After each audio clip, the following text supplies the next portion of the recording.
Pintando, litografando, desenhando, não importa, né? O que vale é o prazer de estar criando. O que vale é a arte. E esta arte, Maria Tomazelli Cirne Lima se inclui nela e dela extrai toda a essência de vida. Ela é austríaca, de Innsbruck.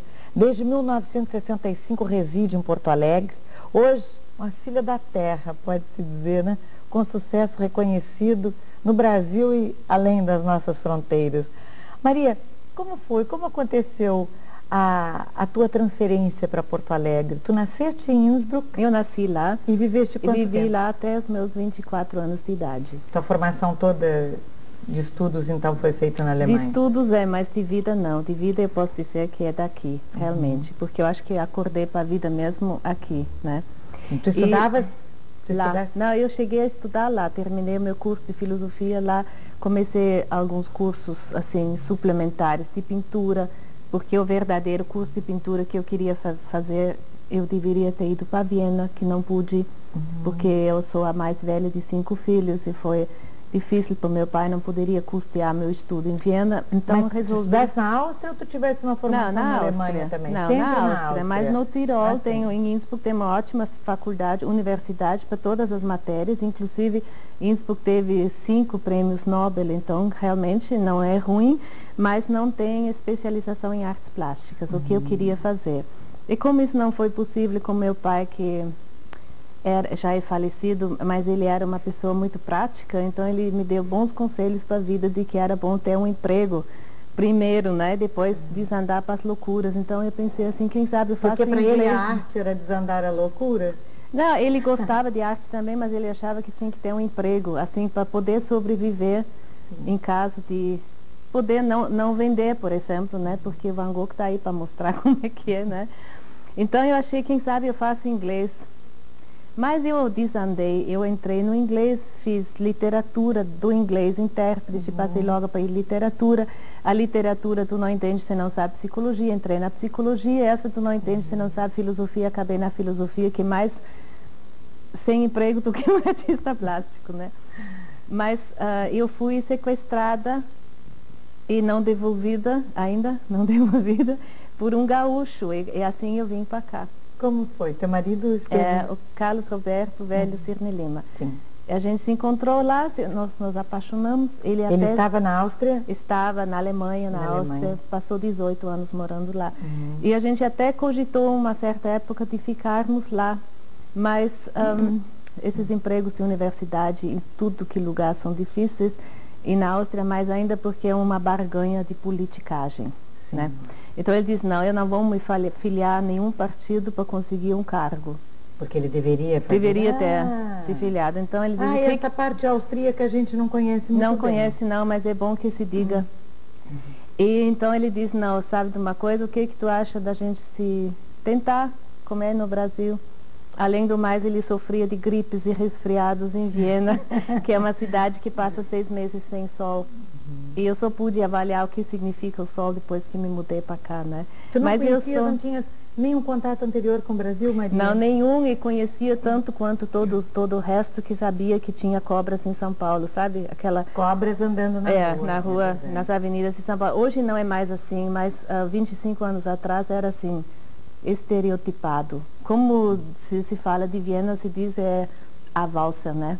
Todos dançando valsa Todos na dançando rua. uma valsa, ou então diz, é austríaco, então é país da Cici. Essas besteiras, né? E a mesma coisa aconteceu comigo em relação ao Brasil. Mas eu tenho um espírito muito aventureiro. Eu disse, oba, então vamos. E aí chegamos. Isso foi em 65. Em 65. Bom, a tua relação com as artes plásticas, então, começou lá. Começou lá. E tu já vieste uma artista para cá? Já chegaste aqui uma artista plástica, na tua opinião? Não, eu cheguei aqui com uma vontade doida de finalmente poder começar. Eu lá fazia aqueles cursos que eles ofereciam dentro da universidade aos frequentadores de curso de historiador de arte ou de professor de arte. E como professor de arte tem que saber alguma coisa de técnicas, tinha convênios com ateliês de artistas da cidade. Esses eu frequentei, então tive um contato. Mas de mandar brasa mesmo, eu fiz isso somente aqui. Sim. Maria, tu tivesse essa formação toda europeia, né? Nasceste na Áustria, estudaste lá, estudaste na Alemanha, estudaste inglês.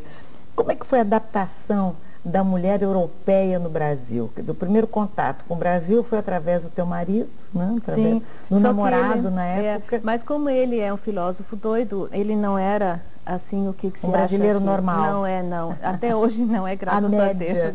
Deus. Ele não é, graças a Deus, né? Então eu não tive nenhuma ideia de como é que ia ser a família, que ia me acolher, né? Ou não, mas me acolher.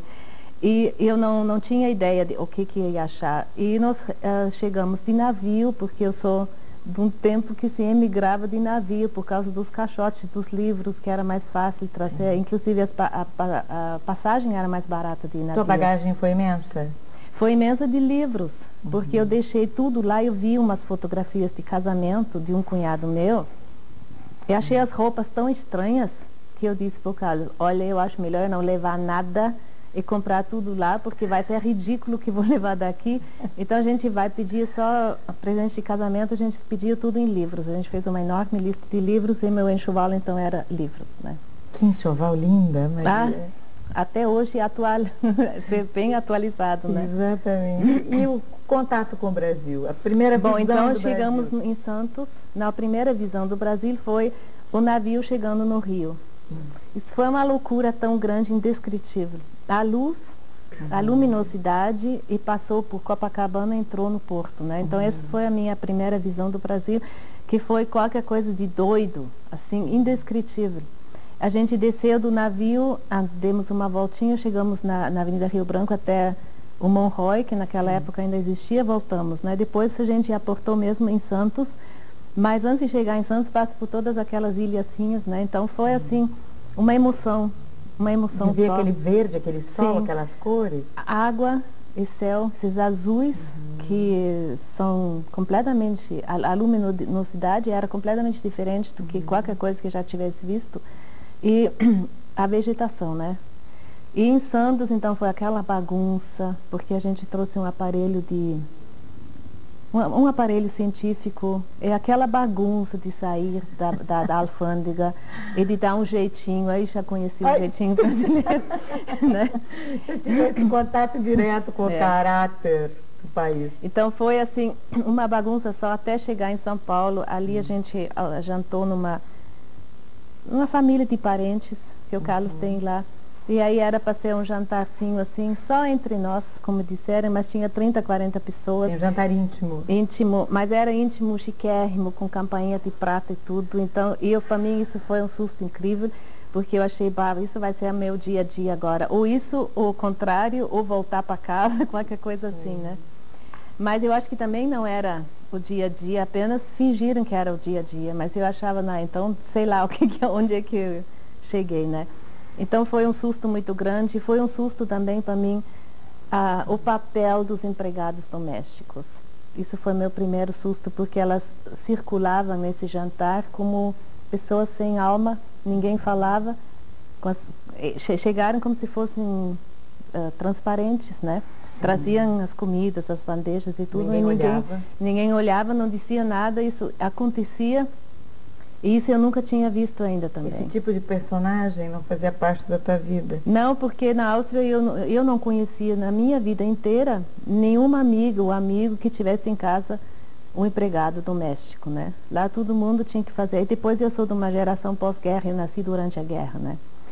Também, isso também tem a dizer alguma coisa, quem sabe hoje em dia é um pouco diferente, que tem algumas pessoas que têm empregado doméstico. Mas lá todo mundo tem que fazer tudo. E o que não se faz não é feito, né? Então isso foi um choque grande para mim.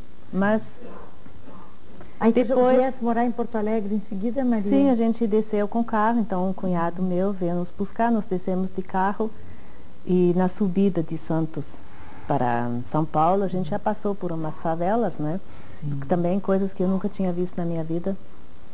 Então aí começou. E depois achei aqui, quando cheguei aqui, que as pessoas do meu relacionamento inicial, as mulheres não estavam inseridas naquela época no dia a dia do trabalho brasileiro. Elas eram apenas donas de casa, chá feitas ou em spé, tipo, vão casar daqui a pouco, namoravam. Uma única pessoa da família do Carlos era bibliotecária, essa era a grande, gloriosíssima exceção. Hoje em dia está tudo mudado, né? Mesmo essas pessoas depois começaram a estudar e hoje é outra geração que veio depois e completamente diferente. Sim. Maria, e aí a tua criação aqui, como foi, assim, teu primeiro momento de criação, a arte para ti como foi? Foi que como eu queria entrar no Instituto de Arte como ouvinte, que isso é uma possibilidade que a gente um pouco tem. Português? Não, mas eu falava muito bem italiano. Falava porque não falo mais, agora estou fazendo um porto-italiano misturado, né? Mas então em 15 dias eu consegui me entender completamente com as pessoas, não tive dificuldade. Mas eu achava que agora chegou a hora de eu entrar no Instituto de Arte, eu me informei, mas não era possível como ouvinte. Eu que recém tinha me formado, não estava com saco de começar todo um vestibular, tudo de novo, disse, não, eu não vou estudar coisa nenhuma mais, eu vou é pintar. Então desandei pelos morros, atrás da minha casa, onde moro até hoje, lá na Glória, e paguei para as pessoas posarem para mim. E fui com o meu cesto, com as tintas, com o cavalete e tudo, e fiz um monte de retratos e de paisagens. Você ainda tens esses retratos? Eu tenho alguns poucos.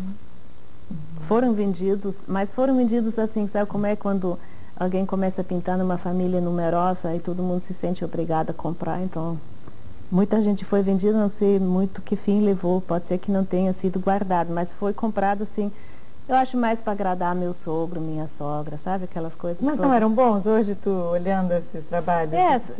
Eu acho acho que eram bons, e mesmo assim o Iberê viu, e pelo Iberê, ele viu, gostou, e ele disse, quer vir trabalhar comigo no meu ateliê? Então, como eu queria, né? Ele para mim foi como 10, 20 faculdades. Ele para mim foi assim, fantástico, e logo no início da minha Iberê Camargo, pós-graduação em qualquer coisa, não é? Sim. É verdade. E eu consegui trabalhar com ele durante 2 anos. Eu fui quase todas as tardes no ateliê dele, e ele foi para mim como um mestre assim medieval, o renascentista. Eu limpava os pincéis dele, eu ajudava ele a esticar as telas, e eu levava ele no dentista, levava ele no alfaiate, sabe? Assim, foi uma relação realmente de mestre para discípulo. Eu fazia de tudo, mas o que mais fiz foi aprender a pintar. Eu pintava lá no ateliê e ele discutia comigo o que eu tinha feito. A técnica pincelada. E o quadro em si, a linguagem em si, tudo. Então isso para mim foi importantíssimo e valeu todas as faculdades que eu não pude fazer, né? Maria, como é que acontece o processo de criação para ti? Porque para cada artista, como tu convivesse com o Iberê, para o Iberê deve acontecer de uma maneira, para cada artista tem o seu jeito. Essas observações todas que tu tiveste, o Iberê te criou uma maneira própria ou a maneira dele de criar? Não, eu achei que eu estava mais ou menos na mesma linha de obsessão. Eu achei assim, não posso dizer irmão, porque ele sempre foi muito mais do que eu, mas um parente seletivo, sabe? E eu achei que eu estava na mesma onda, porque para mim também é obsessivo e para ele também é. E isso é uma coisa que eu acho que é importantíssimo, da gente se pegar numa garra incrível e não desistir, não largar até que seja resolvido o problema. Eu nunca deixo um quadro pela metade? Não só pela metade do que ele possa ser. Eu vou até as últimas consequências, nem que essas sejam rasgar, jogar no lixo. E mesmo depois ainda acho uns pedacinhos que aproveito em outros, né? Mas eu não me dou por satisfeita com alguma coisa menor. Não quero dizer com isso que eu só faço obras-primas, mas no meu entender, né? Eu não deixo na metade do que eu acho possa ser. Eu, Iberê, tem essa garra também. Ele é bem doido, e eu acho que eu sou também. Mais ou menos isso. Compulsiva, ele é compulsivo para pintar também, né? Bom, recentemente a Maria teve em Olinda para desenvolver um trabalho, e lá tu tens também a tua casa e tu tens um ateliê.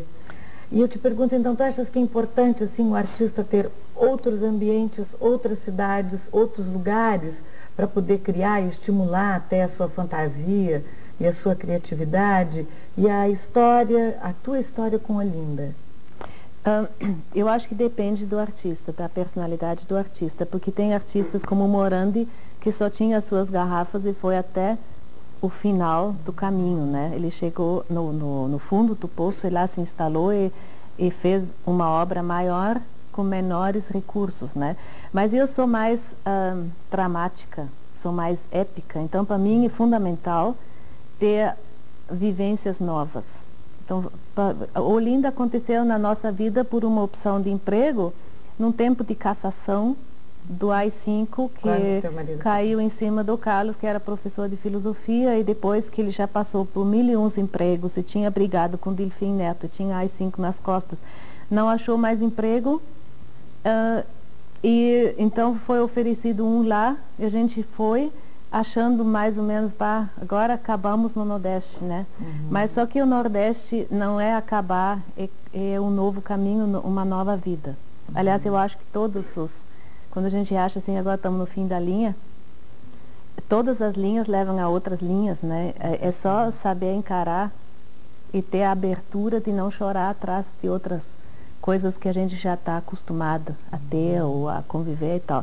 Então se abriu para nós uma vida completamente diferente, eu acho assim, como um sueco que vai para a Sicília. No mínimo essa diferença tem entre um porto-alegrense que vai morar no Nordeste, né? Então tem que saber ver o que tem de bom para não chorar atrás pelas misérias que se vê o tempo todo atrás de um tipo de que poderia se achar um paraíso. Quer dizer que aqui no Sul ainda, né? Digamos, é o primeiro mundo brasileiro.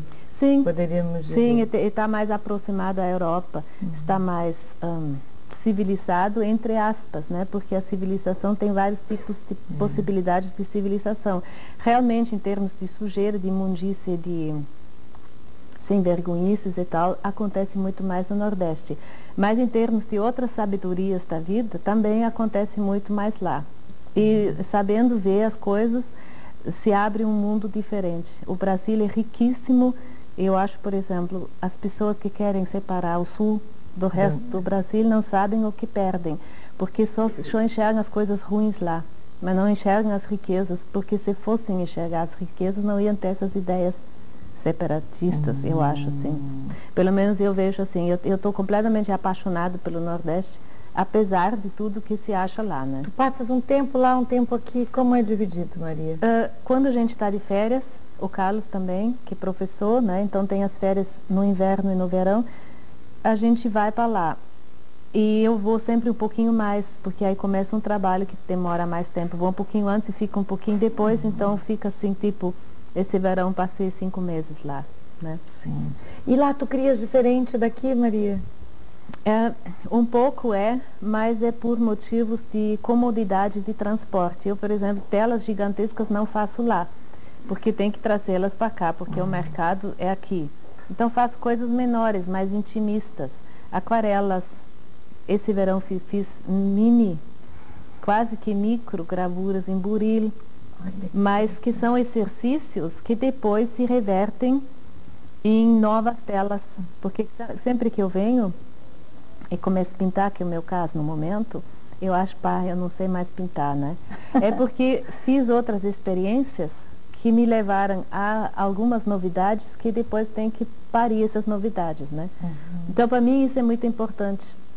Interromper aquele negócio que vira rotina, quando sai uma tela, quando começa a fluir o trabalho, até um certo ponto isso é uma maravilha, até um certo ponto é um perigo, né? Porque aí vem a repetição, é o que mais mata um artista é a repetição. Então, se tu tem que te encarar de novo com outras dimensões, com outras temáticas, com outras luminosidades e outras cores, tranca um pouquinho esse fluxo, mas ao mesmo tempo acrescenta novas soluções e coisas Às diferentes. vezes os artistas são vistos assim como seres extraterrenos, que vêm até a realidade diferente, de um outro ângulo, de uma outra forma, de uma outra cor, com uma outra observação dos seres comuns. Até um certo ponto isso é verdade. Quando não é, o artista não é suficientemente bom, porque não que seja não que tenha mais valor nisso, mas eu acho que a arte existe exatamente nisso de poder ver as coisas de outro ângulo.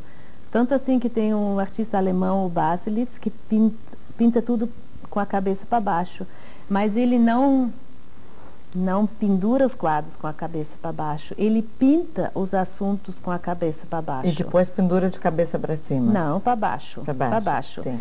Não, sim, com a cabeça para cima, sim, mas parece que está com a cabeça para baixo, né? Aham. Então ele, no ato de pintar, ele se força a ver essa realidade. Ele te pinta a ti, por exemplo, mas ele te pinta já no ato de pintar, tu com a cabeça para baixo, tudo isso virado. Então ele se obriga com isso a ver com outros olhos essa realidade. Eu não sei se tu viste o filme A Sociedade dos Poetas Mortos. Vi. E uma coisa que me chamou tanto a atenção de todo o filme, que é uma obra de arte, o filme, sim, foi quando o professor pediu para os alunos subirem em cima da mesa. Exatamente, me lembrei do Baselitz. Eu me lembrei do enfoque dos artistas. Exato. Se o artista não tem esse enfoque. Ele é apenas suba um degrau ou desça um degrau para que você veja as coisas de um ângulo diferente, de uma outra forma, sim, não é? Sim, porque aí as outras pessoas, através desse olhar, também enxergam assim. E tem mais ângulos na vida do que o cotidiano. O cotidiano é desgastante. Aliás, ele já existe, não precisa ser inventado, né? Os outros precisam ser inventados. Então, eu acho, nesse sentido, isso é um fato. Agora, não quer dizer que tenha mais valor ou menos valor. Não. É apenas aquele exercício da criatividade. Maria, como é voltar para a Europa, ou como foi voltar para a Europa depois de ter descoberto o Brasil? E de ter descoberto até as coisas fantásticas, maravilhosas, magníficas, as negativas e as positivas do país? Eu acho que eu vivo em constante choque. Eu vou e volto. Tu vais muito? Sempre... Não, muito não dá para dizer, antes fosse. Antes fosse, mas sim, só que eu vou assim, mais ou menos... Bienal. Eu vou mais ou menos muito, mas não é todos os anos, às vezes passam 3 anos, né? Mas em relação a muitas outras pessoas é muito. Então, quando chego lá, levo um choque, e quando passo um mês lá e começo a me acostumar e volto para cá, levo outro choque. Isso começa com as coisas mais banais e mais cotidianas, como o trânsito. Se tu acostuma lá de parar numa faixa zebra de pedestre, tu volta para cá e faz isso, o teu vizinho que vem de trás, ele não faz, então o pedestre que por teu gesto se sente na segurança de atravessar é morto pelo outro, né? Ou tu és amarrolada pelo de trás. Né? Então, quando vai para lá, tem que travar todas essas falsas liberdades que o brasileiro tem no trânsito, porque são falsas liberdades, né? Sempre quando uma faixa da população é prejudicada, a outra não é livre, ela é usurpadora, né? Então, essas coisas começam com o trânsito, vai pela cultura, vai pelas obras de arte, vai por tudo, pelo sistema de vida, e vai pela frieza das pessoas também. Então, tudo tem uma interligação. Eu penso muito sobre isso. Eu penso assim, o dia que o brasileiro vai ser civilizado, assim, a ponto de cada um respeita o outro como deve, ele com certeza se torna mais frio também, porque são barreiras que se criam e autocontroles. Então, o que se elogia tanto na cordialidade brasileira, eu tomara que isso se conserve e tomara que com isso o brasileiro possa se civilizar mais para respeitar o outro. Mas essa coisa, essa generosidade, tudo muito aqui tem em cima do abuso em cima dos outros mais fracos, né? Sim, eu sou generosa contigo, mas eu abuso aqui ao lado, não é verdade? Sim, isso acontece muito. Então, eu espero muito, porque a força maior do brasileiro é essa cordialidade. Isso é uma coisa fantástica. E quando a gente daqui vai para lá, mesmo sendo criado lá e acostumado lá, leva um choque. Afetuosidade, né? Sim. Manifestação afetuosa. Isso é uma coisa maravilhosa. Então, eu sempre penso assim, o dia que o brasileiro obedece o trânsito 100%, como é que vai ser isso? Se isso não tem uma relação as barreiras da lei e das disciplinas e essas coisas, isso não afeta Quando também. nós não formos obedientes e bom caráter, será que nós seremos tão afetuosos? É isso que tu... Sim, eu espero que seja, que dê para conciliar as duas coisas, mas às vezes eu penso isso. Então a gente leva esse choque, né? Da disciplina e da frieza e da cordialidade, dos abusos. Falamos em cinema há pouco, tu costumas ir ao cinema, tu vais Tanto ver Carlos televisão, como eu, nós somos afixados em cinema. Teatro nem tanto e televisão também não. Sim. Tanto assim que eu nem sabia desse teu programa. Mas agora tu vais ficar sabendo, eu tenho certeza que tu vais gostar muito de ver, não só o teu, mas outros. Esse programa é muito interessante, porque eu estou sabendo coisas tuas, eu te admiro e te conheço há tanto tempo, estou sabendo agora, de repente, a tua história, não, Maria? Sim. Maria, e outras pessoas vão saber, talvez pessoas que não te conheciam vão querer conhecer o teu trabalho, que é magnífico e tem revolucionado, né? O teu trabalho revolucionou, não é verdade, Maria? Ah, não sei, Tônia. Sim. Isso acho que não. O que dizem os críticos? Ou até, como é que é a tua relação com os marchands e com a crítica? Bom, eu só esperava por essa. Com os críticos, tem crítico que... Tem críticos, primeiro? Tem críticos. São raríssimos, mas tem. E eles realmente se aprofundam, estudam, fazem comparações, mas não são muitos. O que mais tem são relatores de fatos, assim, o que o artista conta, né? Sim. O que ele não conta não aparece, o que ele não quer contar não aparece, né? O verdadeiro crítico é esse que descobre tudo, e vê todas as relações, tanto do artista com a sua obra, como a obra desse artista com as outras obras brasileiras e internacionais e do presente e do passado da história, né? Esse é o verdadeiro crítico.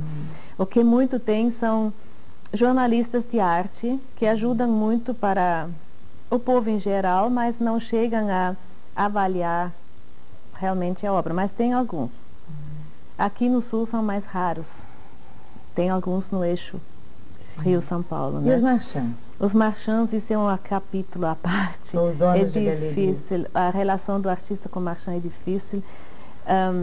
A gente vive se pegando, né?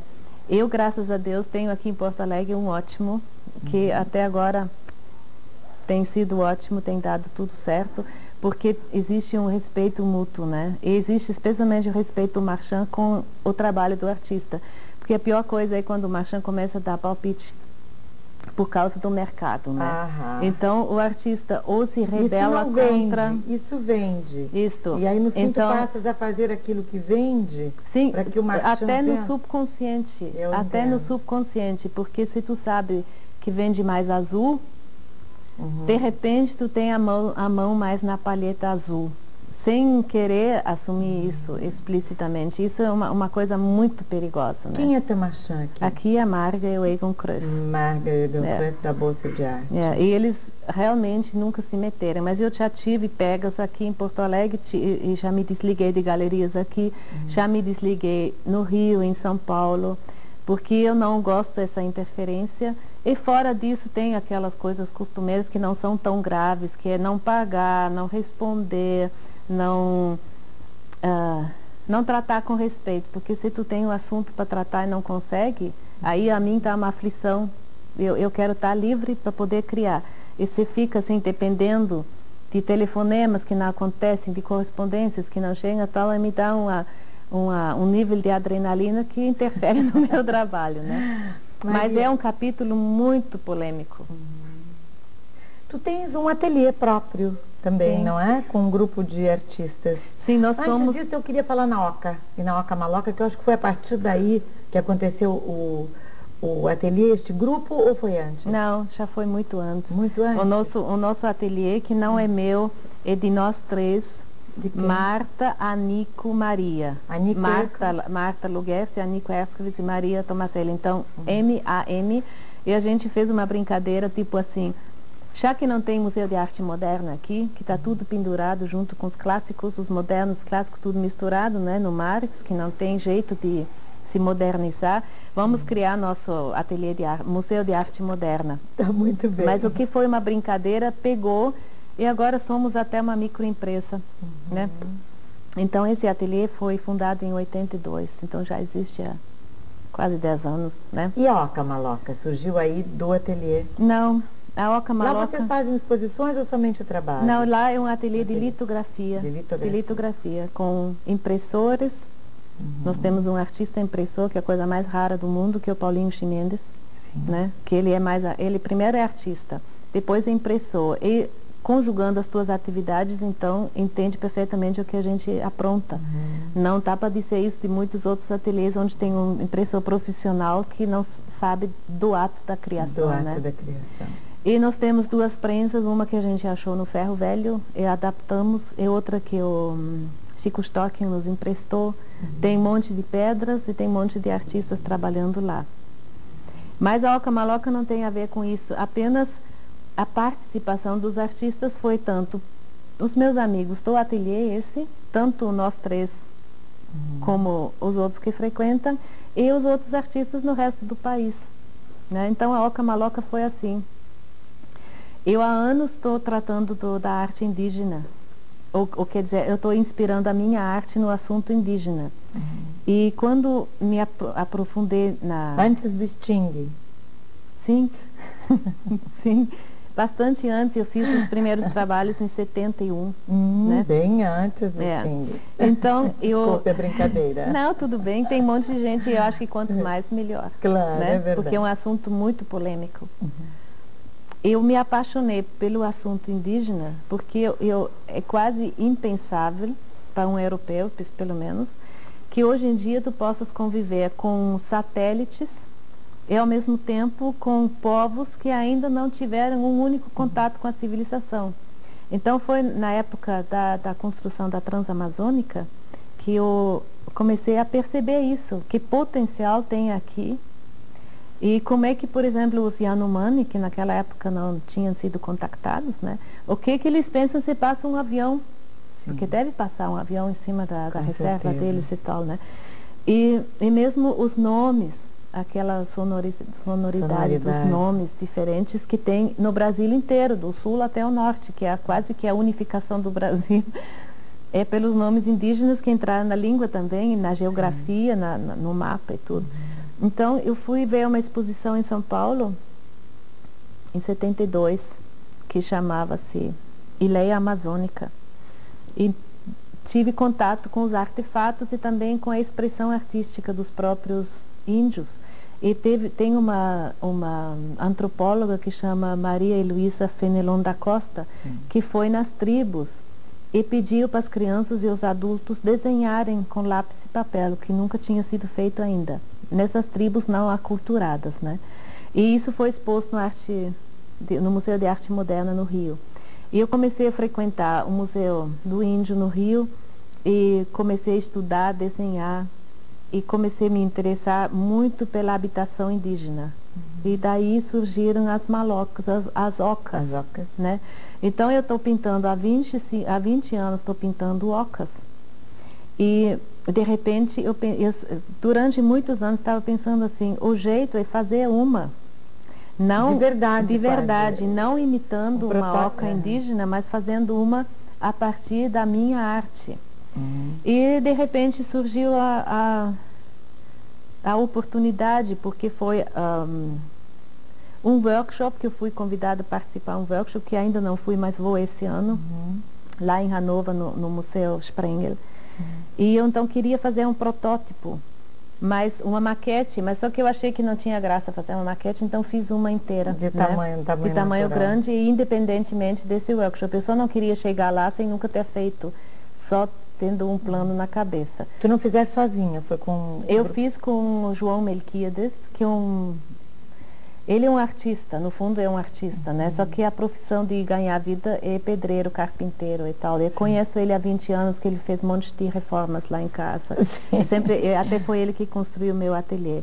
Então eu chamei ele para bolar uma coisa, né? Porque eu sabia o que eu queria, mas não sabia como executar. E no contato com ele, e depois com os meus amigos, que no papo, como é que se faz, o que tu acha, o que não acha, né? Então surgiu um grupo muito grande de palpiteiros, que foi enriquecendo de toda maneira a própria construção dela. E depois, quando eu comecei a me interessar pelo nome, o que significa oca, o que significa maloca. Não, aliás, antes eu tenho que dizer ainda que o material de construção da oca, eu queria fazer com coisas usadas que tivesse vestígios de vida. Então peguei madeiras de favelas. Tanto comprei em ferro velho, em demolidoras, como troquei nas próprias favelas. Quando eu via uma cerca deslumbrantemente colorida e bastante podre, que tivesse os vestígios da vida que eu queria, eu fui e propus trocas. Então eu troquei um monte de coisas por madeiras melhores, mais que novas, as pessoas achavam. O que elas achavam de ti? Essa moça é louca? Achavam. Mas como eu expliquei mais ou menos de que se tratava, aceitaram, então um monte de coisa foi feita assim.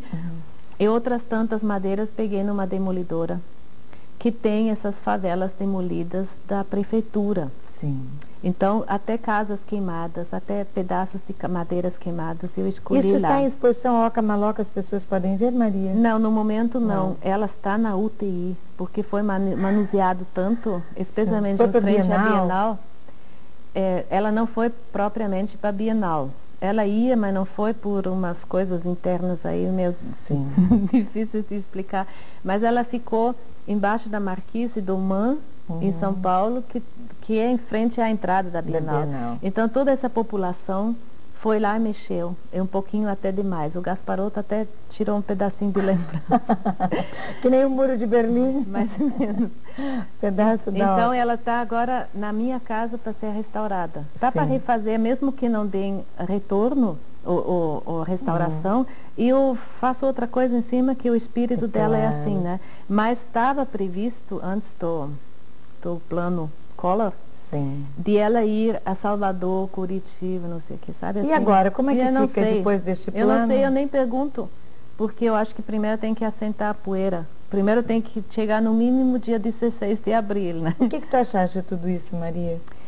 Está um pouco confuso, e o Collor está muito autoritário, e ele está em conflito com a Constituição, que é feíssimo, né? Mas o plano, como todos os entendidos no assunto acham bom, e acham que qualquer governo só poderia ter feito algo parecido, com mais ou menos torneiras, como ele diz, né, para botar a economia em andamento, eu acho que a gente teria passado por algo parecido de qualquer jeito. Então agora eu acho que a gente tem que rezar para ele se conter nas aspirações de embrião de ditador, como diz a Folha de São Paulo, né?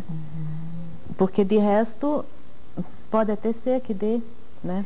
Maria, o Brasil, tu achas que tem um rumo próprio, que ele segue o rumo próprio dentro das artes plásticas, ou que ainda existe assim a cópia, o colonialismo, o copismo propriamente dito? Ou tu acha que nós já temos uma personalidade própria nas artes? Já tem, é muito forte.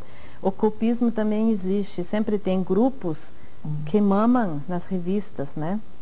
Isso existe, mas isso também existe nos outros lugares do mundo, porque a arte hoje em dia ficou muito internacional, e que faz sucesso em Nova York, pode ter certeza que está sendo copiado em todos os lugares desse planeta Terra. Mas existe já uma forte identificação do brasileiro consigo mesmo, com a arte que vem do próprio povo. Então tem grupos, especialmente os que moram fora do centro Rio-São Paulo, né? Então tem, por exemplo, um grupo lá em Olinda, que até se desligou por completo do mercado de arte, para não sofrer nenhuma pressão, nenhumas influências, e se organizarem em um ateliê próprio na rua São Bento, e que estão sem ceder a essas tentações de mercadológicas internacionais, né? Só que também não dá para fechar os olhos do que se faz de arte no mundo, porque tem as tendências, o discurso da arte é uma evolução mental, e tem a ver com ideias abstratas também. A gente não deve ficar numa coisa que pode desandar para o folclórico, né? Sim. Existe uma consciência política entre os artistas, ou uma consciência de classe, digamos assim, entre os artistas, ou eles pensam cada um individualmente? Eu não quero nem saber o que está pensando a Maria ou fulano, eu quero fazer o meu trabalho, o resto que se lixe. Olha, é pouco difícil de responder. A consciência, a má consciência tem. a má consciência, porque todo mundo sabe que deveria ter isso, mas é muito difícil, porque artista, por ser artista, é individualista. Então, esses agrupamentos, como, por exemplo, as associações de artistas, tudo desanda sempre, constantemente. Isso é um vai e vem, dura 2, 3 anos, briga todo mundo, sai. Eu acho o artista é o mais individualista de todos os cidadãos. Sim. Então, de repente, ele juntar um artista em coisas de burocracia, de regulamento e tal, castra até. Então tem sempre a ideia de fazer, de que precisa ser feito, e a falta total de possibilidades de se concretizar. Então eu acho que a gente política? Anda assim. Essa é mais forte. Essa é mais forte porque o artista, pelo menos como indivíduo, toma, em muitos casos, umas fortes posições em relação a que partido pertence, a outras atividades extra-artísticas também, porque especialmente extra-artísticas, porque o artista que vira panfletário deixa de ser artista, né? Então eu, por exemplo, acho que artista e política só assim, como indivíduo, como cidadão, é político, é politizado e luta e faz e acontece, mas como artista, ele tem que ser aberto para novas criações, ele tem que ser aberto para coisas que não tem nada a ver com o dia a dia da luta política mesmo. Eventualmente coincide, eventualmente, como por exemplo no caso do Beuys, mas ele era mais um artista de ideias, e ele fazia grandes encenações. O Beuys, o Joseph Beuys, já falecido, né? Sim. Então ele tinha uma vocação política em primeiro lugar e colocava suas instalações de arte a serviço da exemplificação dessas ideias, mas que eram mais pontos de partida de discussões. O que valia mesmo eram as discussões posteriores, né? Mas, por exemplo, uma pintura é uma arma muito pobre para uma luta política. Eu não vejo futuro. Com pincel, eu não vejo futuro. Porque com pincel sai aquela pintura do realismo social que se vê dos países atrás da cortina de ferro, né? E todo mundo já viu em que dá. Eu acho que assim não vai. Maria, arte é um produto para elite? Pode ser popularizada? Tu já tentaste, fizesse algumas tentativas de popularização? Como foi essa experiência? É um produto para a elite, mas eu acho que se populariza a arte através das exposições, que são livres, embora sejam todos ligados àquele medo da soleira, né? O povo mesmo não entra nem em museu, nem entra em galeria. Mas eu acho a popularização da arte acontece através da televisão e do jornal. Então, por exemplo, eu acho assim, nós duas, nesse programa, fazemos muito mais pela popularização da arte do que eu fazendo uma exposição numa galeria. Então, eu acho assim, as mídias são a popularização da arte, porque passar um slide numa TV e passar para 5, 6, 10 milhões de pessoas que assistem isso é outra coisa do que fazer uma exposição para 200, ou sempre eternos, mesmos 200, que é o público de vernissage, né? Sim. Eu fiz um pouco com essa Oca Maloca, uma coisa dessas, porque ela foi para praças públicas. Mas mesmo assim, um grupo pequeno. O grupo grande é aquele que não sai de casa porque está podre do serviço que ele passou o dia inteiro, que jamais vai se vestir nem para mexer numa oca maloca em praça pública, nem para ir no museu, numa galeria de arte. É aquele que chega em casa, tira o sapato, bota o chinelo, pega o chimarrão, a cerveja e se senta em frente à televisão. Porque não tem outra solução para ele mesmo, porque trabalhou 12 horas e está cansado e quer descansar. Então eu acho a responsabilidade disso são as mídias. Maria, e o artista jovem, o que está começando, tu és muito procurado, o teu grupo, o teu ateliê, chega assim, dizer, Maria, eu queria que tu visse o meu trabalho, me dá uma opinião. Como é essa relação de opinar, de mostrar o caminho do aluno, às vezes, até com o professor e do jovem artista, dos novos talentos, dos jovens valores? Isso acontece e é difícil porque a gente sempre pode errar feiamente, e pode desandar uma vocação ou um caminho, porque é terrível dar um palpite, né?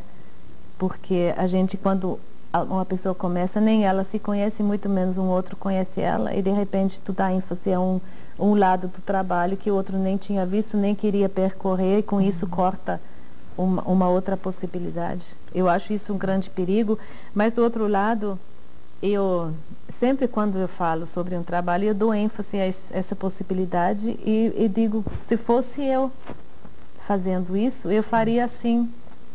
Mas é muito difícil. Sim. O Iberê fazia comigo assim também. Ele dizia, se fosse eu, né? Para deixar bem claro que tem mil e umas opções e mil e umas outras oportunidades. Como o artista plástico sobrevive? Uns vivem e outros sobrevivem da arte, pois não? Sim. Não, tem mais um terceiro que não sobrevive da arte, faz uma arte maravilhosa e sobrevive dando aulas, né? Ou trabalhando em agência de publicidade, ou áreas afins, fazendo desenhos, fazendo capa de livro, fazendo coisas que têm a ver, né? Sim. Isso é muito difícil também e não diz em nada em relação ao valor da obra, né? Porque tem uns que estão mais dentro do que o público já está acostumado, já conseguiu digerir. Tem outros que estão menos dentro e precisam realmente dar aula ou ter um outro emprego. Isso é muito difícil. Tem os que abandonam até a arte muitas vezes para poder viver, não é? Sim, mas só que esses aí falta a garra. Sim. Porque eu acho que um verdadeiro artista não consegue abandonar. Ele consegue abandonar o viver, mas não a arte, né? Maria, como é este ato de pintar e mostrar o teu trabalho, expor? Quer dizer, naquele momento tu estás te expondo todas as tuas entranhas, né? A Maria inteira está ali naquele quadro. E esse quadro ser comprado e ser levado para até uma casa que talvez até tu não gostarias muito que ele fosse. Existe isso? Sim, existe isso, só que eu não choro muito atrás dos meus quadros. Não, porque eu tenho tantos planos, eu sempre estou no próximo. Então, aconteceu, está exposto. Aquele ali já aconteceu. Já aconteceu. Agora tem as artistas que choram atrás de um quadro a vida inteira, não conseguem se desligar. Eu não, inclusive eu não tenho nem lugar em casa para guardar. E se fosse empilhar, ia mofar. E expor? É como tirar a roupa? Não, não. Como é expor? O expor, no fundo, é um saco, sabe? É uma necessidade que ocupa um tempo todo, interrompe o trabalho por 2 meses, porque entre fazer catálogo, tirar fotografias, dar entrevista, o que, aliás, é fundamental para qualquer artista, né? Mas, de repente, fica 2 meses sem fazer nada. Eu não sei, eu não me sinto vulnerada e eu não choro atrás dos quadros. Eu penso assim, tá, vamos ter que fazer uma exposição, porque a arte também tem que acontecer. Tem momentos muito felizes, especialmente quando vêm alguns jovens e começam a falar o que significa para eles o trabalho que eles estão enxergando. Então já tive grandes emoções nesse sentido. Mas vernissage eu não gosto muito, eu também nem o meu, nem de outros. Eu te confesso que eu também acho muito chato vernissage. Tem que acontecer, tem que existir. Sim, tem que acontecer, é fundamental. E aí se não vão pessoas, porque a gente se acha assim, o último, né? Artista. O último. Qual é o maior sonho da Maria Tomazelli Cirne Lima? Fazer a outra oca, que vou fazer agora, se Deus quiser, lá em Hannover, né? E continuar pintando, mesmo achando materiais e telas e tudo, que isso vai ser difícil. E se não se achar, vai ter que se achar umas soluções, né? De como continuar de como sobreviver esse tempo de crise, né? E eu não sei. Próximos passos e o que vai acontecer agora nos próximos meses? Bom, eu estou pintando uma nova série de trabalhos que eu uso etiquetas de roupas, né? Eu achei tão engraçado porque o Gasparotto publicou isso no domingo e depois na segunda-feira uma moça me ligou e disse, então está comprando roupas? Eu tenho um lote para oferecer. Eu disse, não, eu estou procurando etiquetas, né? Então, isso para mim, eu estou transformando, eu colo a etiqueta e transformo numa figura a partir do que tem na etiqueta, né? Isso que então, é o consumismo na tua vida sendo contestado? Não, isso é uma arte gráfica que acontece dentro das roupas. Então tem as etiquetas, e tem verdadeiras artes. Tem umas coisas fantásticas de bolação e até em relação à própria roupa, porque nem todas estão atrás na gola, né? Tem muitas que são ostentativamente aplicadas. Então eu quero trabalhar em cima disso, um produto industrializado, que aliás eu já fiz isso com sacos de juta, com impressões da indústria brasileira e tal. Eu curto muito esse lado. Isso aconteceu esse verão por um acaso. Eu fiz uma pintura pequena que até mandei para a marca Poego, né? E eu gostei do resultado, então eu agora quero fazer uma série com isso. Mas isso é mais de incorporar o meu trabalho ou dos outros. Maria Tomazelli Cirne Lima, eu tenho certeza que, como eu, as pessoas adoraram te conhecer um pouco mais e saber de tantas coisas que estão ditas nos seus quadros, mas que normalmente não têm chance de serem verbalizadas. E durante esse tempo, nós tivemos essa chance de ter um quadro muito especial contigo. Obrigada, Boa Tânia. sorte, um beijo. Muito obrigada. Boa noite.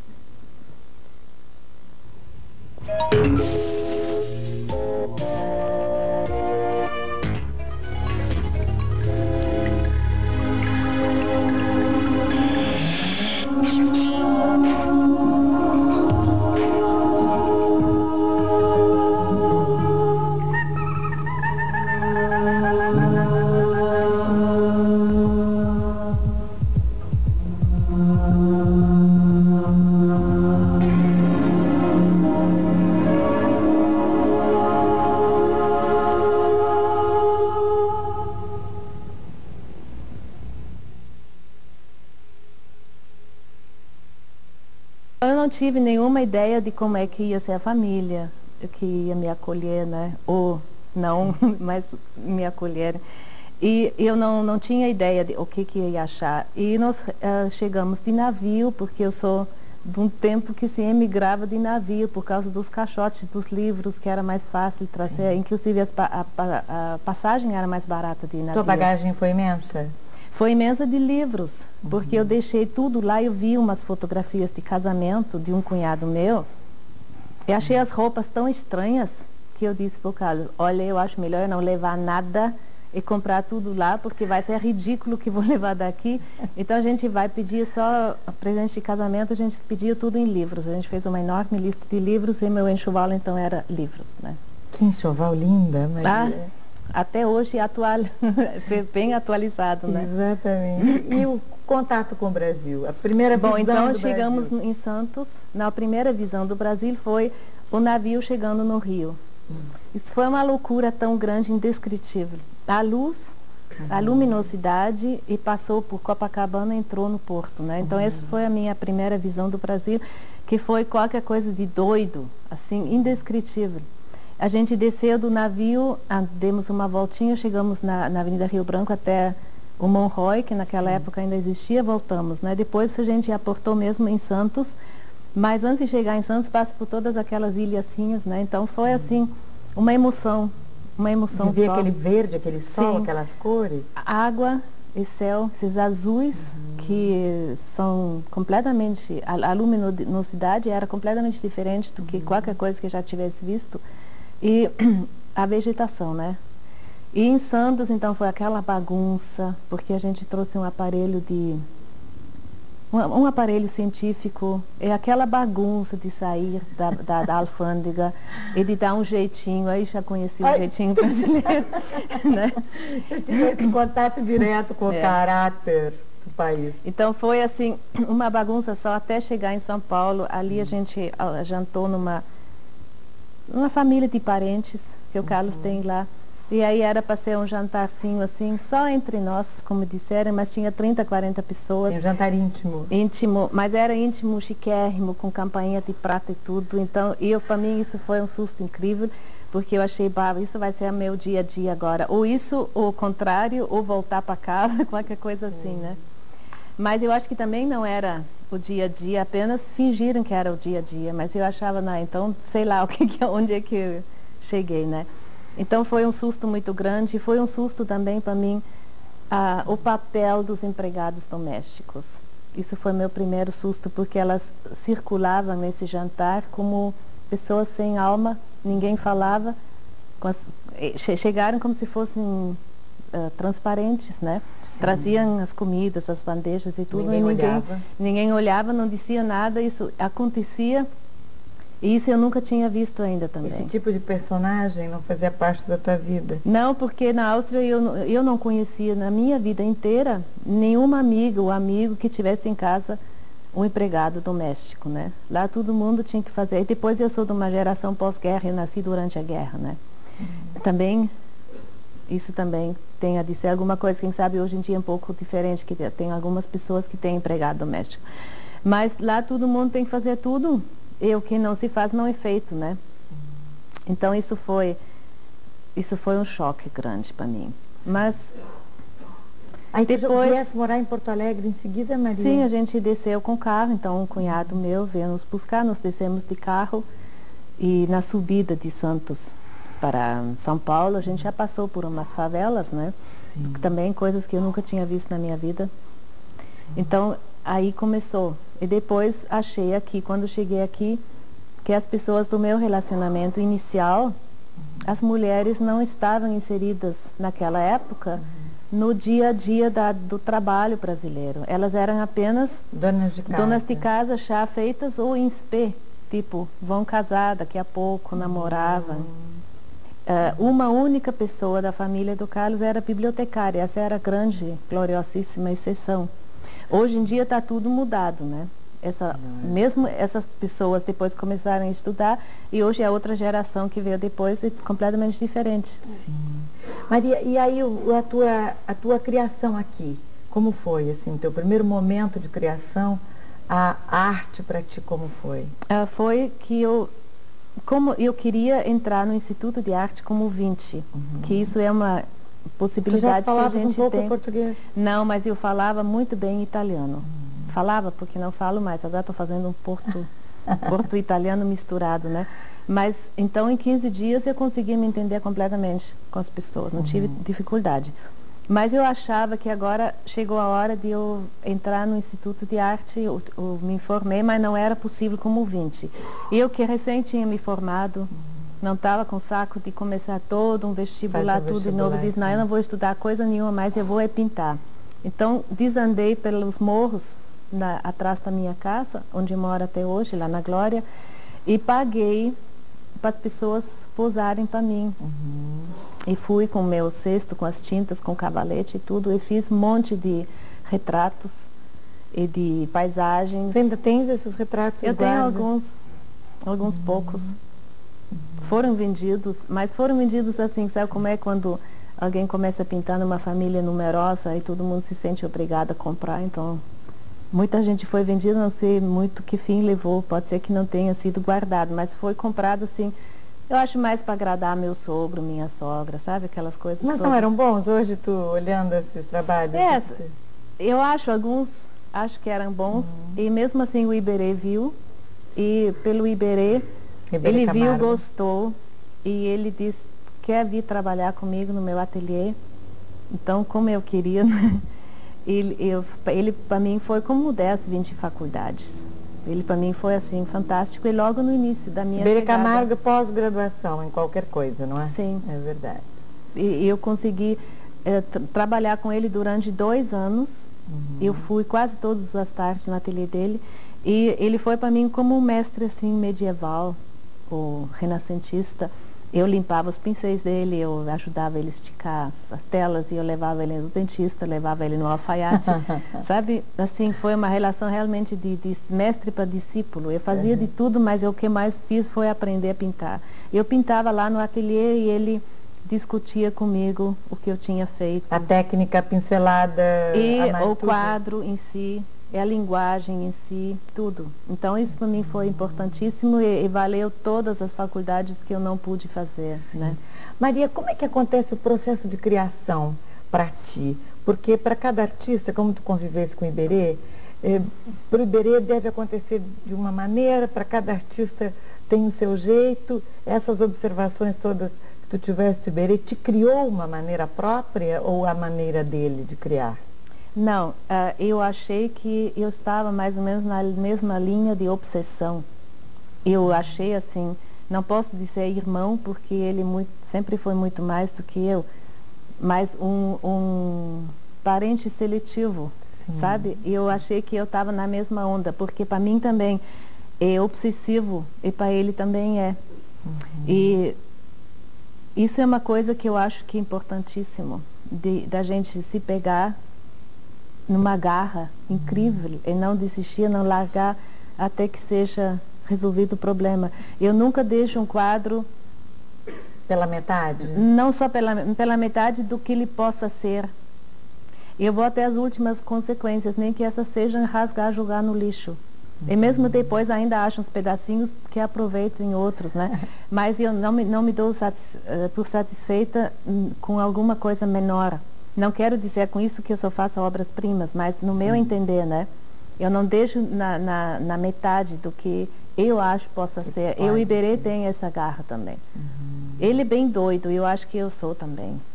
Mais ou menos isso. Compulsiva, ele é compulsivo para pintar também, né?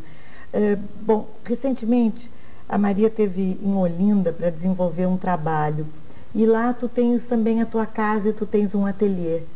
E eu te pergunto, então, tu achas que é importante assim o artista ter outros ambientes, outras cidades, outros lugares para poder criar e estimular até a sua fantasia e a sua criatividade e a tua história com Olinda?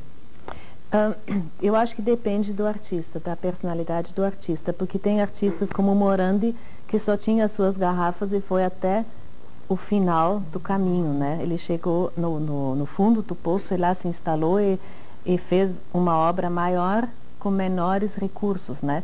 Mas eu sou mais dramática, sou mais épica, então para mim é fundamental ter vivências novas. Então, Olinda aconteceu na nossa vida por uma opção de emprego, num tempo de cassação do AI-5, que caiu em cima do Carlos, que era professor de filosofia, e depois que ele já passou por 1001 empregos e tinha brigado com Delfim Neto, tinha AI-5 nas costas, não achou mais emprego, e então foi oferecido um lá, e a gente foi, achando mais ou menos, agora acabamos no Nordeste, né? Mas só que o Nordeste não é acabar, é um novo caminho, uma nova vida. Aliás, eu acho que quando a gente acha assim, agora estamos no fim da linha, todas as linhas levam a outras linhas, né? É só saber encarar e ter a abertura de não chorar atrás de outras coisas que a gente já está acostumado a ter ou a conviver e tal. Então se abriu para nós uma vida completamente diferente, eu acho assim, como um sueco que vai para a Sicília. No mínimo essa diferença tem entre um porto-alegrense que vai morar no Nordeste, né?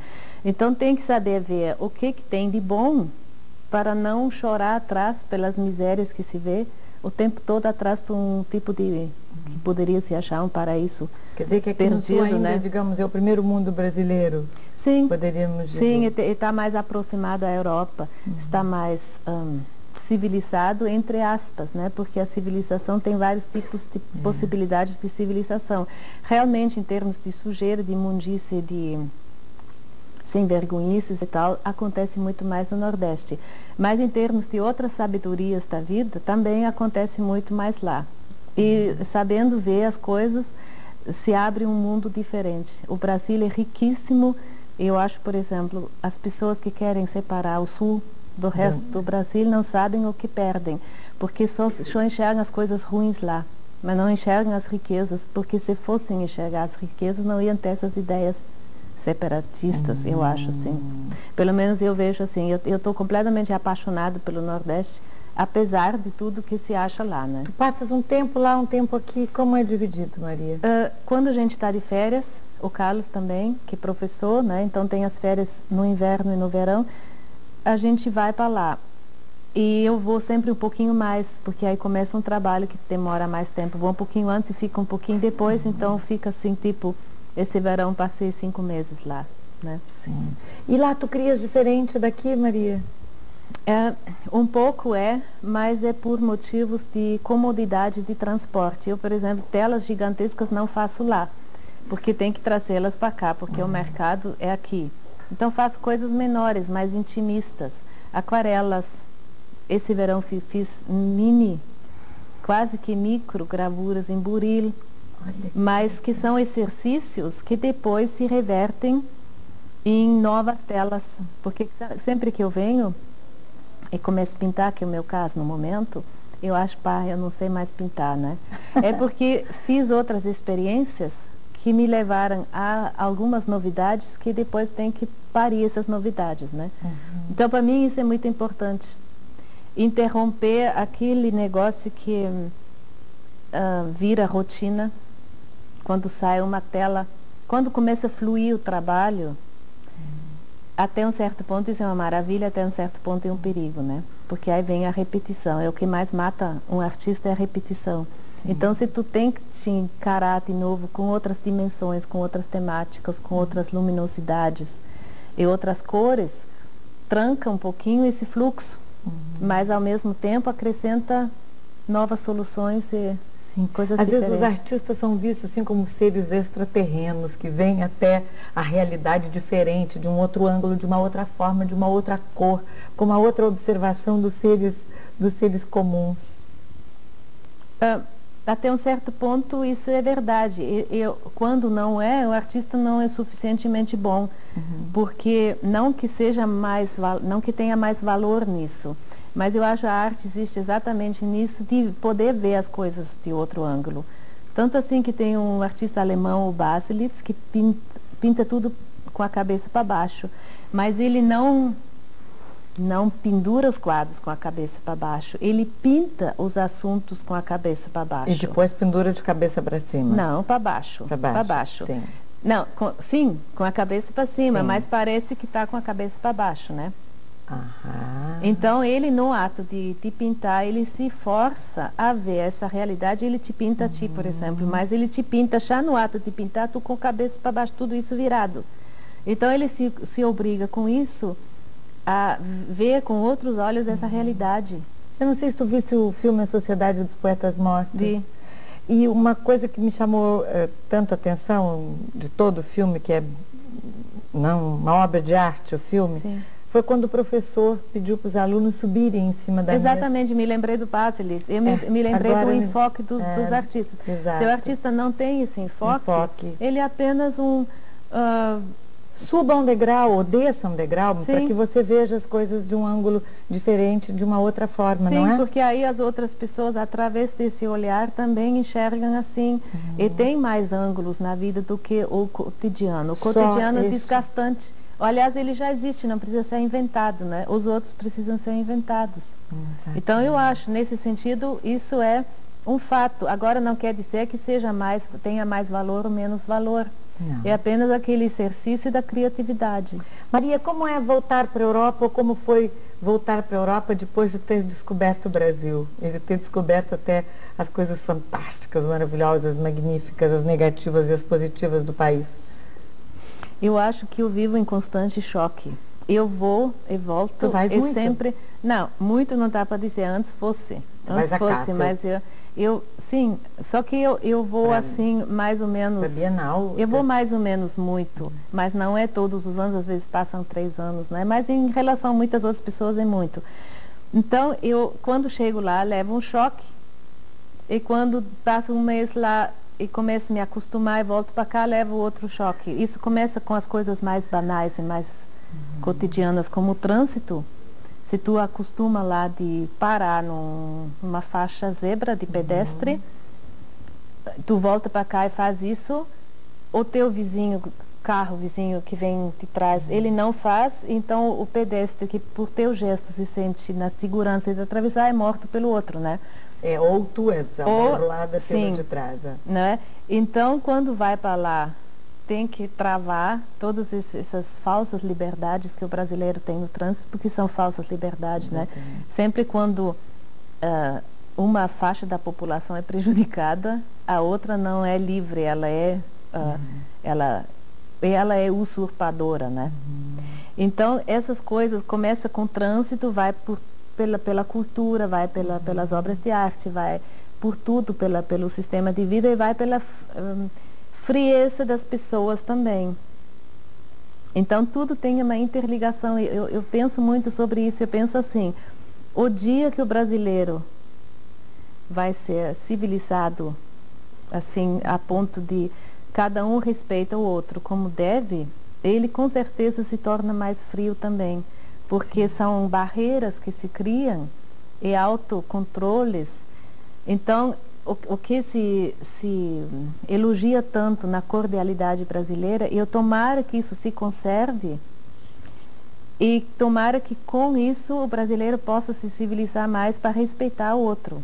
Mas essa coisa, essa generosidade, tudo, muito aqui tem em cima do abuso em cima dos outros mais fracos, né? Sim, eu sou generosa contigo, mas eu abuso aqui ao lado, não é verdade? Sim, isso acontece muito. Então, eu espero muito, porque a força maior do brasileiro é essa cordialidade. Isso é uma coisa fantástica.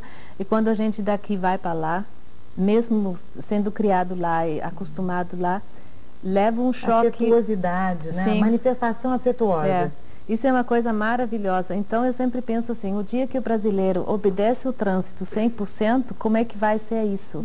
Se isso não tem uma relação, as barreiras da lei e das disciplinas e essas coisas, se isso não afeta Quando também. nós formos obedientes e bom caráter, será que nós seremos tão afetuosos? É isso que tu... Sim, eu espero que seja, que dê para conciliar as duas coisas, mas às vezes eu penso isso. Então, a gente leva esse choque, né?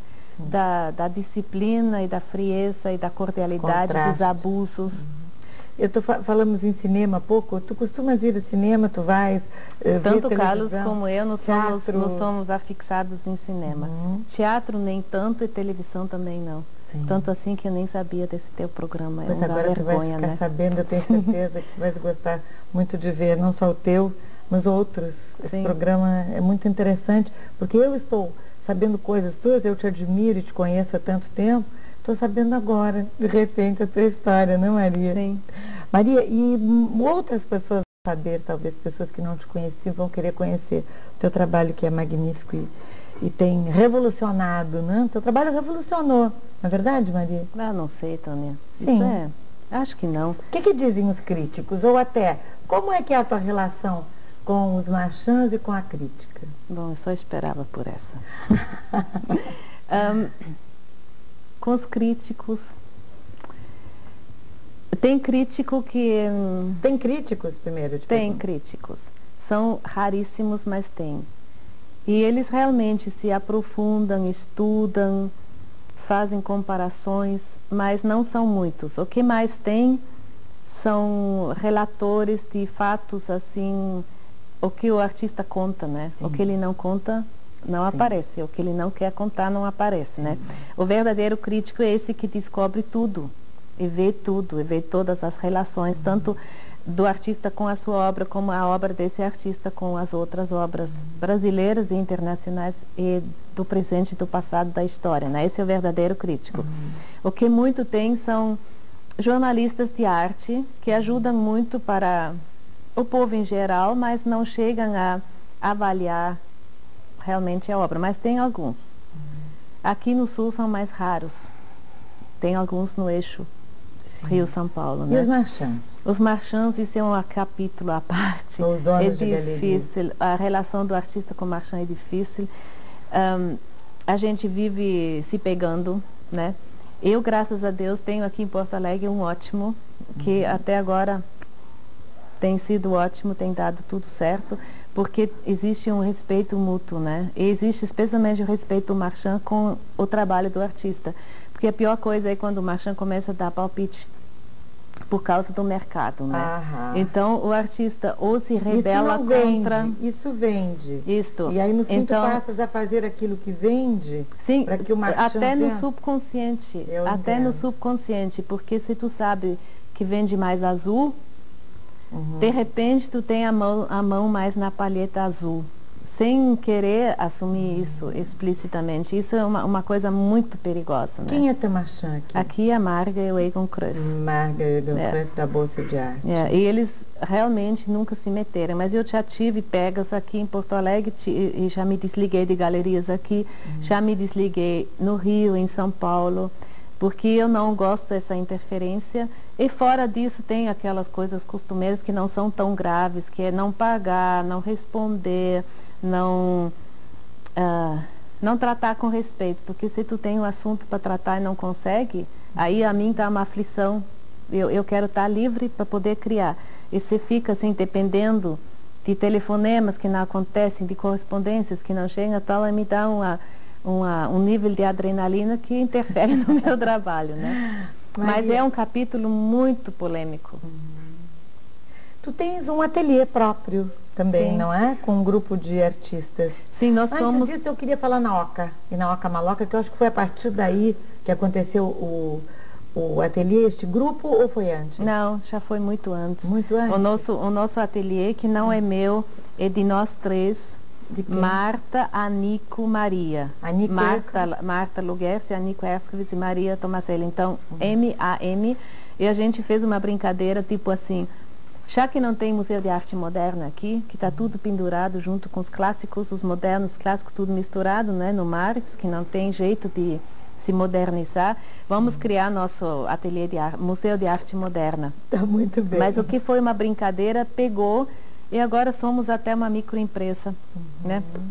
Então esse ateliê foi fundado em 82, então já existe há quase 10 anos, né? E a Oca Maloca surgiu aí do ateliê? Não, a Oca Maloca... Lá vocês fazem exposições ou somente trabalho? Não, lá é um ateliê de litografia. De litografia. Com impressores. Nós temos um artista impressor, que é a coisa mais rara do mundo, que é o Paulinho Ximendes, né? Que ele primeiro é artista, depois é impressor. E conjugando as tuas atividades, então, entende perfeitamente o que a gente apronta. Não dá para dizer isso de muitos outros ateliês onde tem um impressor profissional que não sabe do ato da criação, do ato da criação. E nós temos duas prensas, uma que a gente achou no Ferro Velho e adaptamos, e outra que o Chico Stocking nos emprestou. Tem um monte de pedras e tem um monte de artistas trabalhando lá. Mas a Oca Maloca não tem a ver com isso, apenas a participação dos artistas foi tanto os meus amigos do ateliê esse, tanto nós três como os outros que frequentam, e os outros artistas no resto do país, né? Então a Oca Maloca foi assim. Eu há anos estou tratando da arte indígena, ou quer dizer, eu estou inspirando a minha arte no assunto indígena. E quando me aprofundei na... Antes do Sting? Sim, sim. Bastante antes, eu fiz os primeiros trabalhos em 71. Né? Bem antes do Sting. Então, Desculpa, é brincadeira. Não, tudo bem, tem um monte de gente e eu acho que quanto mais, melhor. Claro, né? É verdade. Porque é um assunto muito polêmico. Eu me apaixonei pelo assunto indígena, porque é quase impensável, para um europeu, pelo menos, que hoje em dia tu possas conviver com satélites e ao mesmo tempo com povos que ainda não tiveram um único contato com a civilização. Então foi na época da construção da Transamazônica que eu comecei a perceber isso, que potencial tem aqui. E como é que, por exemplo, os Yanomami, que naquela época não tinham sido contactados, né? O que eles pensam se passa um avião? Sim. Porque deve passar um avião em cima da reserva deles e tal, né? E mesmo os nomes, aquela sonoridade dos nomes diferentes que tem no Brasil inteiro, do sul até o norte, que é quase que a unificação do Brasil. É pelos nomes indígenas que entraram na língua também, na geografia, no mapa e tudo. Então, eu fui ver uma exposição em São Paulo, em 72, que chamava-se Ileia Amazônica. E tive contato com os artefatos e também com a expressão artística dos próprios índios. E tem uma antropóloga que chama Maria Heloísa Fenelon da Costa, que foi nas tribos e pediu para as crianças e os adultos desenharem com lápis e papel, o que nunca tinha sido feito ainda, nessas tribos não aculturadas, né? E isso foi exposto no Museu de Arte Moderna no Rio. E eu comecei a frequentar o Museu do Índio no Rio e comecei a estudar, desenhar e comecei a me interessar muito pela habitação indígena. E daí surgiram as malocas, as ocas. As ocas. Né? Então eu estou pintando há 20 anos, estou pintando ocas. E de repente, durante muitos anos estava pensando assim, o jeito é fazer uma. Não, de verdade, não imitando uma oca indígena, mas fazendo uma a partir da minha arte. E de repente surgiu a oportunidade, porque foi um workshop que eu fui convidada a participar, um workshop que ainda não fui, mas vou esse ano, lá em Hannover, no Museu Sprengel. E eu então queria fazer um protótipo, uma maquete, mas só que eu achei que não tinha graça fazer uma maquete, então fiz uma inteira. De tamanho natural. Grande, e independentemente desse workshop. Eu só não queria chegar lá sem nunca ter feito, só tendo um plano na cabeça. Tu não fizeste sozinha, foi com... Eu fiz com o João Melquiades, que ele é um artista, no fundo é um artista, né? Só que a profissão de ganhar vida é pedreiro, carpinteiro e tal. Eu conheço ele há 20 anos, que ele fez um monte de reformas lá em casa. Até foi ele que construiu o meu ateliê. Então eu chamei ele para bolar uma coisa, né? Porque eu sabia o que eu queria, mas não sabia como executar. E no contato com ele, e depois com os meus amigos, que no papo, como é que se faz, o que tu acha, o que não acha, né? Então surgiu um grupo muito grande de palpiteiros, que foi enriquecendo de toda maneira a própria construção dela. E depois, quando eu comecei a me interessar pelo nome, o que significa oca, o que significa maloca. Não, aliás, antes eu tenho que dizer ainda que o material de construção da oca, eu queria fazer com coisas usadas que tivesse vestígios de vida. Então peguei madeiras de favelas.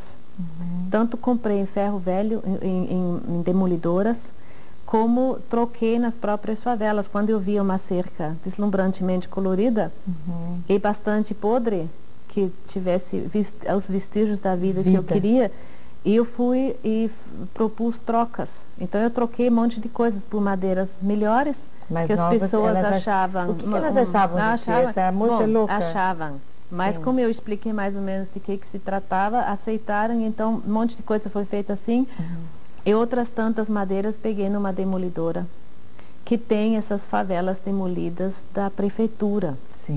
Então, até casas queimadas, até pedaços de madeiras queimadas, eu escolhi lá. Isso está em exposição Oca Maloca, as pessoas podem ver, Maria? Não, no momento não. Ela está na UTI, porque foi manuseado tanto, especialmente em frente à Bienal. Ela não foi propriamente para a Bienal. Ela ia, mas não foi por umas coisas internas aí, meio difíceis de explicar. Mas ela ficou embaixo da Marquise do Man, em São Paulo, que é em frente à entrada da Bienal. Então toda essa população foi lá e mexeu. É um pouquinho até demais. O Gasparotto até tirou um pedacinho de lembrança. Que nem o Muro de Berlim. Mais ou menos. Pedaço da Então ela está agora na minha casa para ser restaurada. Dá para refazer, mesmo que não deem retorno ou restauração. E eu faço outra coisa em cima, que o espírito dela é assim, né? Mas estava previsto, antes do plano Collor, de ela ir a Salvador, Curitiba, não sei o que, sabe? Assim, e agora, como é que fica depois deste plano? Eu não sei, eu nem pergunto, porque eu acho que primeiro tem que assentar a poeira. Primeiro tem que chegar no mínimo dia 16 de abril, né? O que tu achaste de tudo isso, Maria? Está um pouco confuso, e o Collor está muito autoritário, e ele está em conflito com a Constituição, que é feíssimo, né? Mas o plano, como todos os entendidos no assunto acham bom, e acham que qualquer governo só poderia ter feito algo parecido, com mais ou menos torneiras, como ele diz, né, para botar a economia em andamento. Eu acho que a gente teria passado por algo parecido de qualquer jeito. Então agora eu acho que a gente tem que rezar para ele se conter nas aspirações de embrião de ditador, como diz a Folha de São Paulo, né? Porque de resto pode até ser que dê, né? Maria, o Brasil, tu achas que tem um rumo próprio, que ele segue o rumo próprio dentro das artes plásticas, ou que ainda existe assim a cópia, o colonialismo, o copismo propriamente dito? Tu acha que nós já temos uma personalidade própria nas artes Já plásticas? tem, é muito forte. O copismo também existe, sempre tem grupos que mamam nas revistas, né? Isso existe, mas isso também existe nos outros lugares do mundo, porque a arte hoje em dia ficou muito internacional, e que faz sucesso em Nova York, pode ter certeza que está sendo copiado em todos os lugares desse planeta Terra. Mas existe já uma forte identificação do brasileiro consigo mesmo, com a arte que vem do próprio povo Então tem grupos, especialmente os que moram fora do centro Rio-São Paulo, né? Então tem, por exemplo, um grupo lá em Olinda, que até se desligou por completo do mercado de arte, para não sofrer nenhuma pressão, nenhuma influências, e se organizaram em um ateliê próprio na rua São Bento, e que estão ceder a essas tentações de mercadológicas internacionais, né? Só que também não dá para fechar os olhos do que se faz de arte no mundo, porque claro, tem as tendências, não? O discurso da arte é uma evolução mental e tem a ver com ideias abstratas também. A gente não deve ficar numa coisa que pode andar para o folclórico, né? Sim. Existe uma consciência política entre os artistas, ou uma consciência de classe, digamos assim, entre os artistas, ou eles pensam cada um individualmente? Eu não quero nem saber o que está pensando a Maria ou fulano, eu quero fazer o meu trabalho, o resto que se lixe. Olha, é pouco difícil de responder. A consciência, a má consciência tem, a má consciência, porque todo mundo sabe que deveria ter isso, mas é muito difícil, porque artista, por ser artista, é individualista. Então, esses agrupamentos, como, por exemplo, as associações de artistas, tudo desanda sempre, constantemente. Isso é um vai e vem, dura 2, 3 anos, briga todo mundo, sai. Eu acho o artista mais individualista de todos os cidadãos. Sim. Então, de repente, ele juntar um artista em coisas de burocracia, de regulamento e tal, a ideia de fazer, de que precisa ser feito, e a falta total de possibilidades de se concretizar. Então, eu acho que a gente política? Anda assim. Essa é mais forte. Essa é mais forte porque o artista, pelo menos como indivíduo, toma, em muitos casos, umas fortes posições em relação a que partido pertence, a outras atividades extra-artísticas também, porque, especialmente extra-artísticas, porque o artista que vira panfletário deixa de ser artista, né? Então, eu, por exemplo, acho que artista e política só assim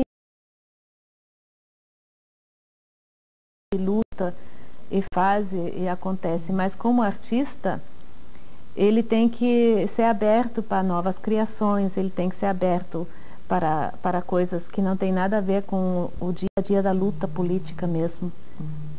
Eventualmente coincide, eventualmente, como por exemplo no caso do Beuys, mas ele era mais um artista de ideias, e ele fazia grandes encenações. O Beuys, o Joseph Beuys, já falecido, né? Sim. Então, ele tinha uma vocação política em primeiro lugar e colocava suas instalações de arte a serviço da exemplificação dessas ideias, mas que eram mais pontos de partida de discussões. O que valia mesmo eram as discussões posteriores, né?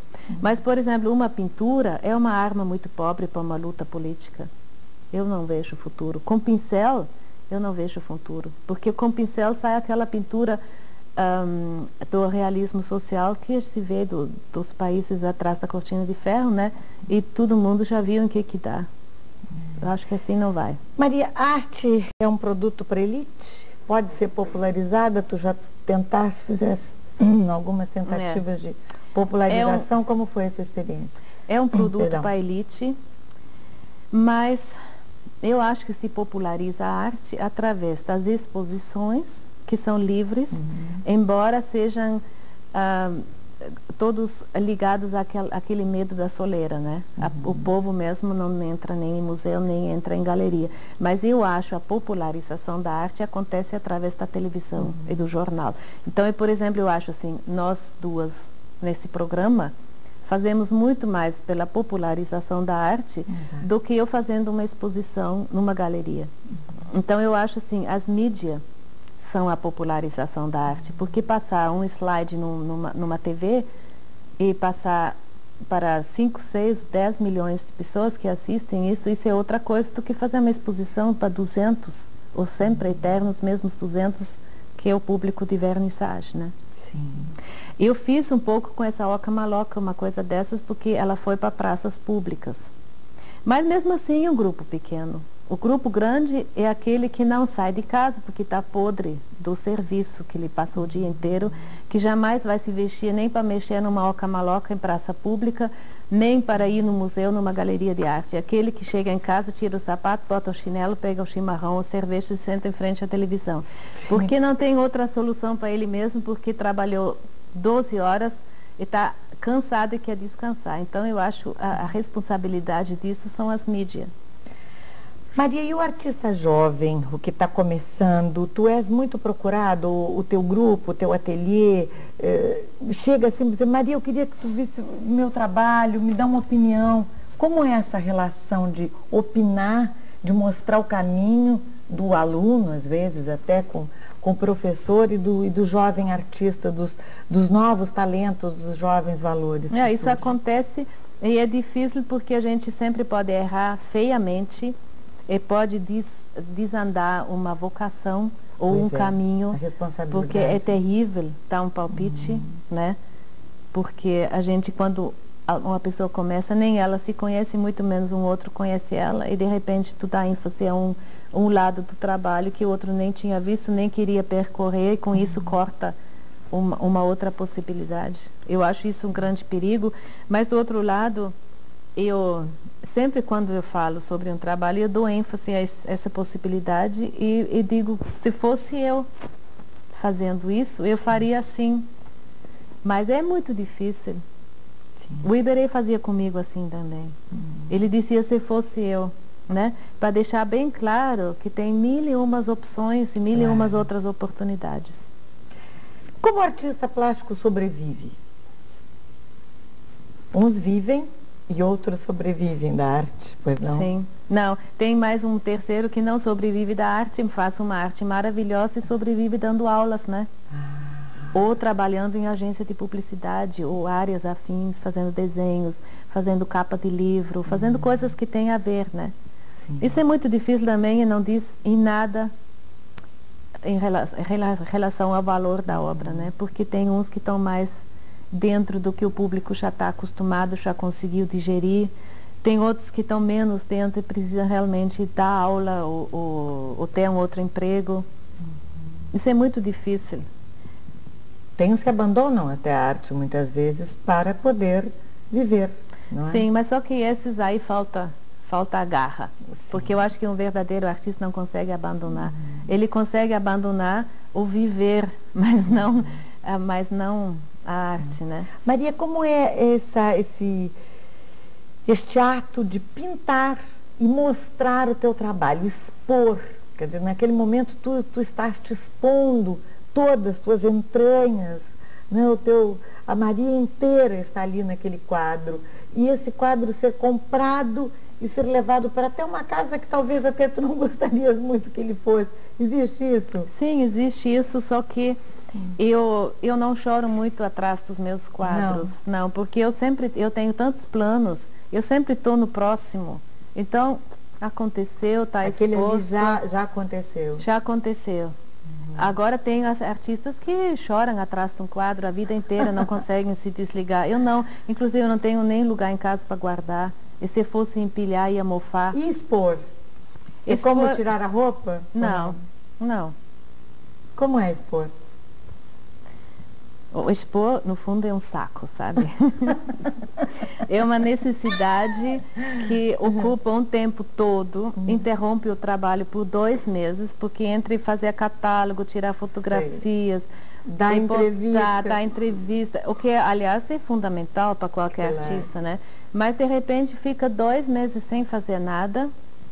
Eu não sei, eu não me sinto vulnerada, e eu não choro atrás dos quadros. Eu penso assim, tá, vamos ter que fazer uma exposição, porque a arte também tem que acontecer. Tem momentos muito felizes, especialmente quando vêm alguns jovens e começam a falar o que significa para eles o trabalho que eles estão enxergando. Então já tive grandes emoções nesse sentido. Mas vernissage eu não gosto muito, eu também nem o meu, nem de outros. Eu te confesso que eu também acho muito chato vernissage. Tem que acontecer, tem que existir. Sim, tem que acontecer, é fundamental. E aí se não vão pessoas, porque a gente se acha assim, o último, né? Artista. O último. Qual é o maior sonho da Maria Tomazelli Cirne Lima? fazer a outra oca, que vou fazer agora, se Deus quiser, lá em Hannover, né? E continuar pintando, mesmo achando materiais e telas e tudo, que isso vai ser difícil. E se não se achar, vai ter que se achar umas soluções, né? De como continuar de como sobreviver esse tempo de crise, né? E eu não sei. Próximos passos e o que vai acontecer agora nos próximos meses? Bom, eu estou pintando uma nova série de trabalhos que eu uso etiquetas de roupas, né? Eu achei tão engraçado porque o Gasparotto publicou isso no domingo e depois na segunda-feira uma moça me ligou e disse: então está comprando roupas? Eu tenho um lote para oferecer. Eu disse: não, eu estou procurando etiquetas, né? Então, isso para mim, eu estou transformando, eu colo a etiqueta e transformo numa figura a partir do que tem na etiqueta, né? Sim, isso que então, é o consumismo na tua vida sendo contestado? Não, isso é uma arte gráfica que acontece dentro das roupas. Então tem as etiquetas, tem verdadeiras artes mesmo. Tem umas coisas fantásticas de bolação e até em relação à própria roupa, porque nem todas estão atrás na gola, né? Tem muitas que são ostentativamente aplicadas. Então eu quero trabalhar em cima disso, um produto industrializado, que aliás eu já fiz isso com sacos de juta, com impressões da indústria brasileira e tal. Eu curto muito esse lado. Isso aconteceu esse verão por um acaso. Eu fiz uma pintura pequena que até mandei para a marca Poego, né? E eu gostei do resultado, então eu agora quero fazer uma série com isso. Mas isso é mais de incorporar o meu trabalho ou dos outros. Maria Tomazelli e Cirne Lima, eu tenho certeza que, como eu, as pessoas adoraram te conhecer um pouco mais e saber de tantas coisas que estão ditas nos teus quadros, mas que normalmente não tem chance de serem verbalizadas. E durante esse tempo, nós tivemos essa chance de ter um quadro muito especial contigo. Obrigada, Boa Tânia. sorte, um beijo. Muito obrigada. Boa noite.